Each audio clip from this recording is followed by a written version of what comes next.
Il n'y a pas de cas Ballon d'Or au Paris Saint-Germain. Tout ceci est monté de toutes pièces par le média L'Équipe. C'est pas la première fois qu'ils font ce genre de choses. On est habitué au Paris Saint-Germain. D'ailleurs, à peine ont-ils sorti leur info comme quoi le Paris Saint-Germain a tenté de censurer Achraf Hakimi, comme quoi il se sentait légitime pour être Ballon d'Or, que ça a été démenti par le Paris Saint-Germain. Un démenti qui ne fera absolument pas le même buzz que les accusations portées contre le Paris Saint-Germain, car tout simplement, c'est ce que vous voulez. L'équipe l'a très bien compris depuis des années. Le Paris Saint-Germain a plus de haters que de supporters, et donc chaque fois qu'ils peuvent sortir du négatif sur le Paris Saint-Germain, ils le font, quitte à prendre des procès ou prendre des démentis dans la gueule. Ils savent pertinemment que ça ne fera jamais le même effet que leurs annonces contre le Paris Saint-Germain. À chaque fois, ils misent dans le mille, et comme c'est ce que les gens veulent, eh bien ça fait énormément de bruit. Posez-vous la question, pourquoi le Paris Saint-Germain serait en colère contre Hakimi ou essayerait de censurer Hakimi? Si Hakimi gagne le Ballon d'Or, c'est le Paris Saint-Germain qui sera récompensé. Si Dembélé gagne le Ballon d'Or, ce sera le Paris Saint-Germain qui sera récompensé.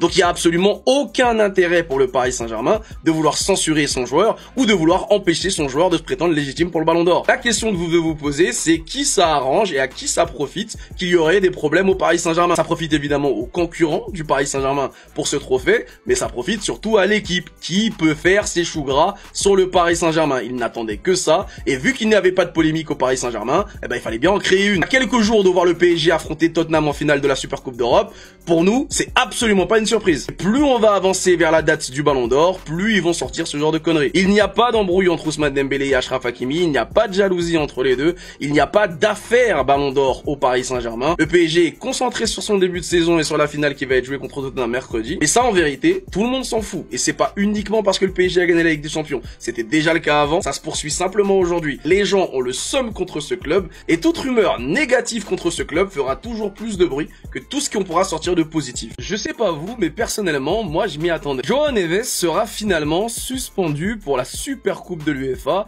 qui se jouera mercredi entre le Paris Saint-Germain et Tottenham. Au départ, le Paris Saint-Germain avait reçu l'aval de l'UEFA, puisque le PSG a même inscrit João Neves sur la liste des joueurs pouvant participer à la rencontre. Cependant, la FIFA, qui est l'organisateur de la Coupe du Monde des clubs, se laisse le droit de pouvoir suspendre un joueur à une compétition dans laquelle elle n'est pas rattachée. Et vu que la Super Coupe d'Europe est une compétition de l'UEFA et pas de la FIFA a donc utilisé cette règle de dérogation pour pouvoir étendre la suspension de João Neves dans une compétition de l'UEFA. Ce n'est pas tout, puisque la suspension va également être étendue à la Ligue 1. João Neves ne sera donc pas non plus disponible pour affronter le FC Nantes lors de la première journée de la Ligue 1. Alors c'est un cas très exceptionnel, ça n'arrive quasiment jamais, sauf que là la FIFA a décidé de sévir avec le Paris Saint-Germain. Pour le moment, la décision n'est pas encore finale, puisqu'évidemment le Paris Saint-Germain a fait appel, mais elle tombe très mal puisque le PSG comptait sur le joueur pour ce match. Et après, on va encore nous dire que le Paris Saint-Germain est un club avantagé. Avec tout ce qui se passe en ce moment,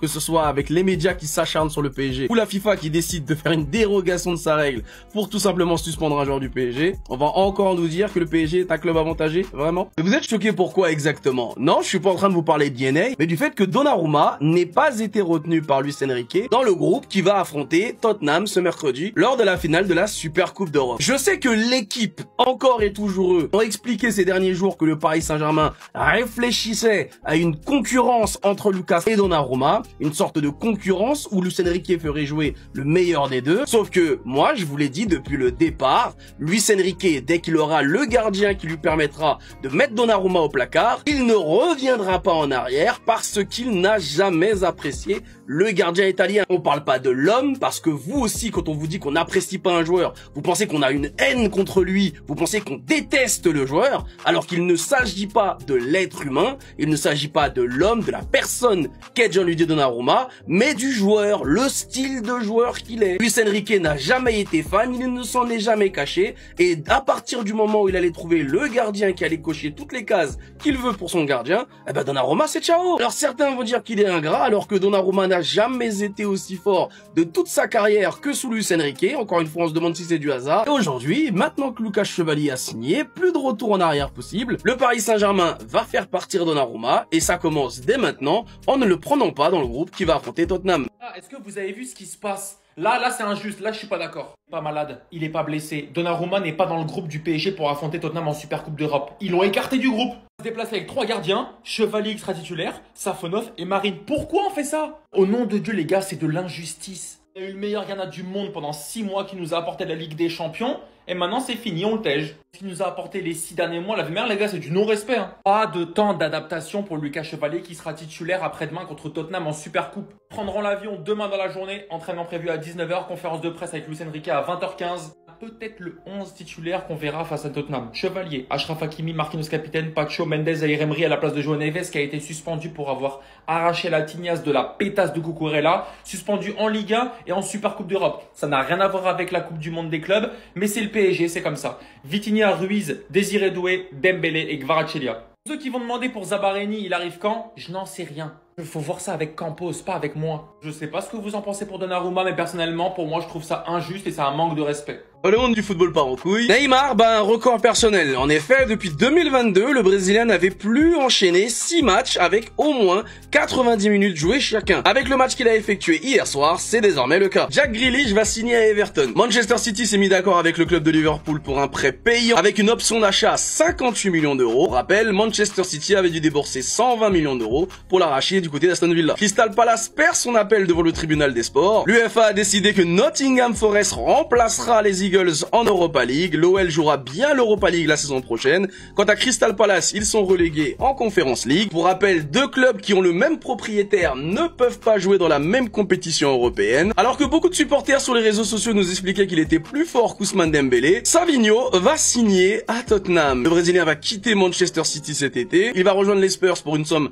avoisinant les 60 millions d'euros. Alors qu'il est retraité du football, Mats Hummels a rechaussé les crampons avec le Borussia Dortmund lors d'un match amical face à la Juventus pour un dernier adieu au Signal Iduna Park. Et enfin, les Anglais étaient l'un des derniers pays européens à ne pas placer Ousmane Dembélé comme favori pour le Ballon d'Or. Et bien c'est désormais le cas puisque le Time ainsi que BR Football placent désormais Ousmane Dembélé comme étant incontestablement leur vainqueur pour le Ballon d'Or de la saison 2024-2025. C'est grave d'en arriver là. Je sais pas ce qui s'est passé en interne. En tout cas, ce qui est sûr, c'est qu'il y a une fracture entre le club et le joueur. Là, on vient d'apprendre que Donnarumma n'est pas dans le groupe du PSG pour affronter Tottenham en Super Coupe d'Europe. Si on joue cette Super Coupe d'Europe, c'est grâce à Donnarumma. Là, pour tout le monde, on a un club ingrat qui manque de respect à Donnarumma. J'ai vu des unes mises à la porte, Chicho sans paix, respecté mais pas aimé. Personne ne comprend ce qui est en train de se passer. Pour tout le monde, on est beaucoup trop dur avec Donnarumma. Après, nous, on sait pourquoi. On sait Luis Enrique comment il est. Luis Enrique, il a changé de gardien parce qu'il aime les qualités de Chevalier, que Donnarumma n'a pas malheureusement. Mais ne pas le mettre dans le groupe, c'est sévère et c'est dur. Il faut vraiment que le club essaie de faire les choses bien avec Donnarumma. Parce que même s'il n'a pas voulu prolonger son contrat, il n'a jamais manqué de respect au Paris Saint-Germain.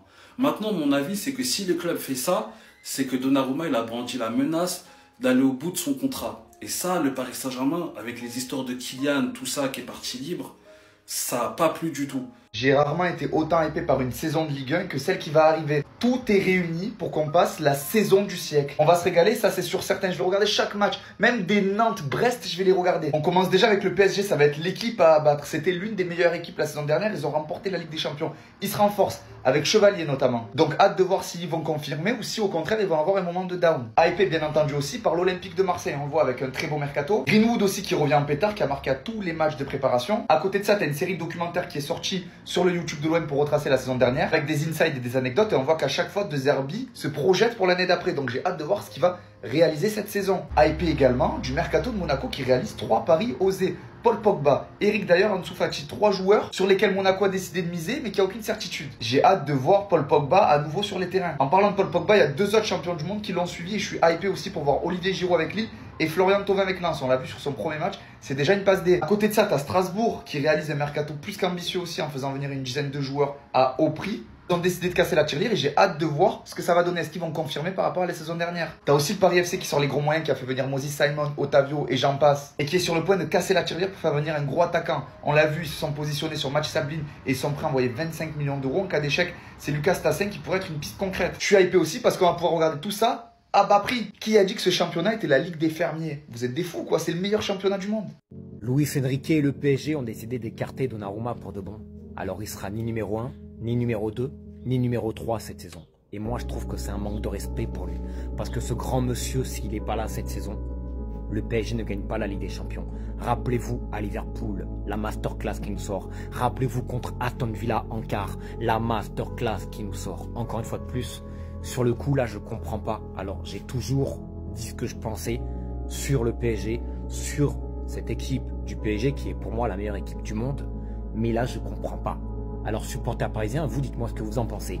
Tout ce que je sais, moi, c'est que contre Tottenham, Chevalier est officiellement numéro 1 pour cette saison. Alors oui, bien entendu, il faut qu'il parte. Et son contrat se termine en juin 2026. Maintenant, est-ce qu'il va trouver? Ça, c'est pas dit. Mais s'il ne trouve pas un projet à la hauteur de ses ambitions, qu'est-ce qu'on fait?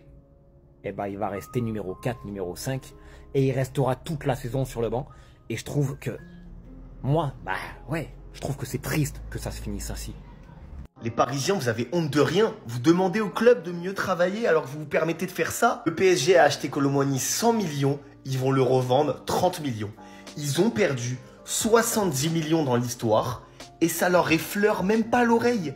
Ils s'en battent les couilles. Ça n'impactera jamais le club. Ils auraient pu perdre 300 millions dans l'histoire. Pas grave. Après, vous demandez aux autres clubs français de mieux travailler. Mais vous êtes sérieux? Un club français hors PSG qui aurait subi cette perte, il serait au fond du gouffre. Quand l'OM a recruté Strootman, ça a fait des articles 3 ans après en parlant de boulet financier. Ça a tué le club pendant 5 ans, son salaire et son transfert. Lyon a carrément failli aller en Ligue 2 parce qu'ils ont recruté Niakate, Mangala, etc. plus de 30 millions et que ça les a pas amenés en Ligue des Champions. Quand est-ce que vous allez comprendre que la moindre prise de risque financière d'un autre club français, si ça ne marche pas, il la paye cash et ça pour des dizaines d'années presque. Alors que le PSG peut envoyer 400 millions sur des joueurs qui joueront pas une minute, ça les impactera jamais. C'est là quelle est la différence entre le PSG et les autres clubs. C'est pas le fait de pouvoir se permettre de recruter des joueurs à 100 millions, c'est le fait de pouvoir se permettre d'échouer sur des joueurs à 100 millions. Dites-moi en commentaire les gars, c'est quoi le transfert qui a le plus pourri votre club? Ça m'intéresse de le savoir, chez nous c'est Strootman évidemment. Les supporters du PSG, il n'y a vraiment aucun moyen de vous réconcilier là? Parce qu'il faut le dire, en ce moment, c'est la guerre. Je crois que j'ai jamais vu une telle guerre dans la même équipe. Il y a les pros Dembélé, il y a les hakimistes, et puis ça s'insulte, et puis ça se dénigre. Ensuite ça dénigre les joueurs, au final ça critique l'autre joueur alors que le joueur joue dans ton club. Et puis ça amène dans une histoire de racisme les gars. Tout ça alors que les deux joueurs ils s'apprécient hein. Vraiment, il y en a, vous avez vraiment besoin de pause hein, avec le football, hein, ça vous rend fou. Ça veut dire maintenant, Hakimi veut gagner le ballon d'or. Il y a des gens qui sont prêts à le soutenir, ils veulent faire sa propagande. Ok, ça va diviser les voix. Et puis, et alors, demain même, c'est Yamal qui gagne. Et même moi, je pense que c'est lui qui va gagner. Et puis, ça va changer quoi à ta vie? Pourquoi ils se déchirent là pour ça? Vous venez de gagner une Ligue des Champions, il y a tout pour que ça se passe bien, une équipe de fou, etc. Des nouveaux transferts qui arrivent. Mais vous, non, Hakimi, Dembélé, non. Et quand je vous dis, vous commencez à devenir fou, les gars, jusqu'à il y en a, ils ont dit, c'est parce que Mbappé, il a traîné avec Hakimi, il lui a monté le cerveau, non. Les gars, vraiment, ça se trouve, lui, il blaguait dans son tweet, hein, mais je suis sûr qu'en plus, il y en a qui le pensent premier degré. Vraiment, calmez-vous. Vraiment, faites une pause avec ce sport, peut-être. Arrêtez de regarder le ballon d'or, etc. Ça vous fait pas du bien.